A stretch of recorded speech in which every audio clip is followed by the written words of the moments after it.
Энэ ялалтын дараахан Авраам хачин үзэгдэл үзлээ. Мөнхийн эзэн түүнд хандан: "Авраам, юунд ч бүү санаа зов. Юунаас ч бүү ай. Чамайг би үргэлж харж хамгаалахаар барахгүй сайн сайхныг өгсөөр байх болно" гэхэд, "Мөнхийн агуу их эзэн минь ээ, ямар ч хэд баялаг танаас аваад сэтгэл зүрх минь хоосон хിവэр. Учир нь та надад өөрийн гэсэн үр хүүхэд өгсөнгүй. Удам судар нь Дамаскотоос гаралтай Илизер зарц маань манайд төрж өсөөд гэрийн даамал зарц нарын маань тэргүүн болсон.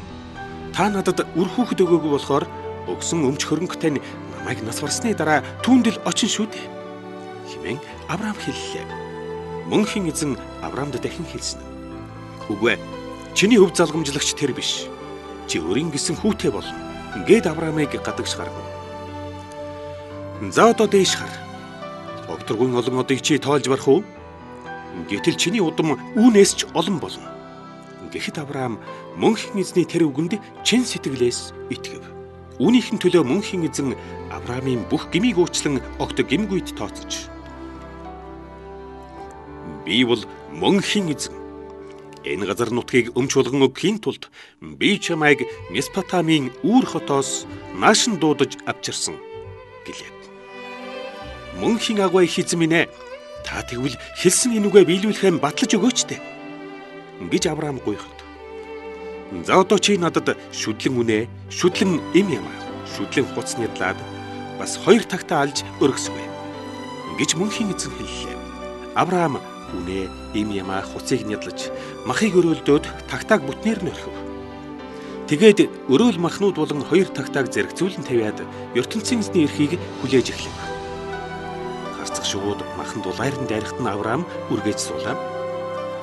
Нар шингийн үед Авраамыг нам унтаж байхад эргэн тойрон түнэр харанхуй нөмрөх шиг түүнд санагдан айн дагжиж эхлэхэд, "Чиний удам угсаа хожим харь оронд очоод 400 жилийн турш тэнд боолчлогдсон дарлагдах боловч дарлагч тэр үндэснийг нь би асар хүн дээр шийтгэв. Дараа нь тэд харийн нутгаас чөлөөлөгдөхдөө их хөрөнгө авч гарна. Харин чи өөрөө түүнээс өмнө насны туйл түрээд амар тайван өөд болох учраас айж зовох хэрэггүй. 4 үеийн удам чинь харийн нутагт сууж байгаад дараа нь энд буцаж ирнэ. Тэднийг энд эртэл Имөр овг аймгийнхан энэ нутагт суувна.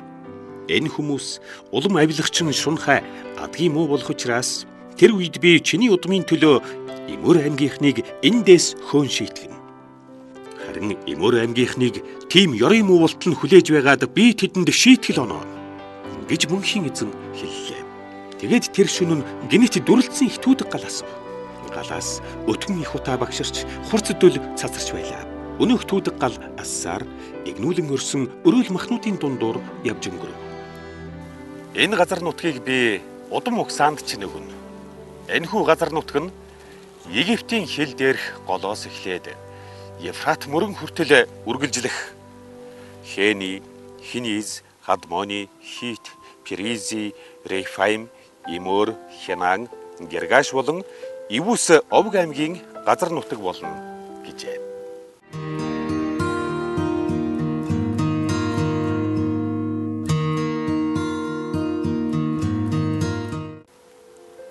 Авраамын гэргий Сарай мөн л хүүхэдгүй хിവэр байлаа.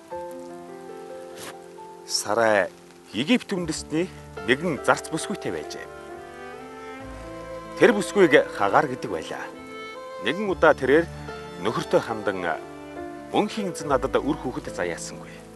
Тийм болбоос чи миний зарц бүсгүй Хагарыг ав. Тэр бүсгүй миний төрөвлөөгүй хүүхдийг чамд төрүүлж өгнө биз" гэж хэллээ. Ингээд Авраам татвар им авхаа зөвшөөрч Сарай чи зарц бүсгүйгэн өглөө. Уг үйл явдал Хянан оронд Авраамын 10 жил амьдран суусны дараа тохиолджээ. Авраам зарц бүсгүйтэй унтаж хүүхэдтэй болох гээд Хагаар хүүхэд олсноо мэдэнгүүт омог вардан болж эзэгтэй Сарайгаан дорд үзэх боллоо. Тиймээс Сарай нөхөртөө хандан: "Энэ бүсгүй намайг доромжлох болсон нь чиний буруу биш үү? Мөнхийн эзэн чамайг шийтгдэг болоосай. Зарц бүсгүйгээ чамд өгөх зөвшөөрлийг би өгсөн атал. Хүүхэд олсноо мэдээд харин энэ маань намайгаан дорд үздэг болох нь.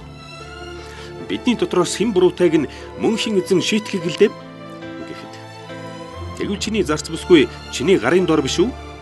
Юу хийхээ өөрөө мэдсгүй хэмээн Авраам хариуллаа.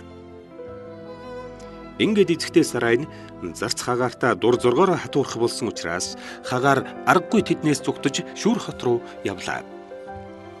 Замда тэрээр хээр талд булгийн дэргэд зогсож байтал мөнхийн эзний элч ирж Сарайн зарц Хагаар бүсгүй чи юундаа ингэж тэнүүчлэнв гэлээ. Би эцэгтэй Сарайгаа орхисон гэж Хагаар хариулахад за одоо чи эзэндээ буцаж очоод хэлсэн үгийг нь дагаж бай. Хевлидэх үрийн чинь удам угсаа тоо томшгүй олон болно. Өдгөн төрхүүдээ Яшмагил гэдэг нэр өг.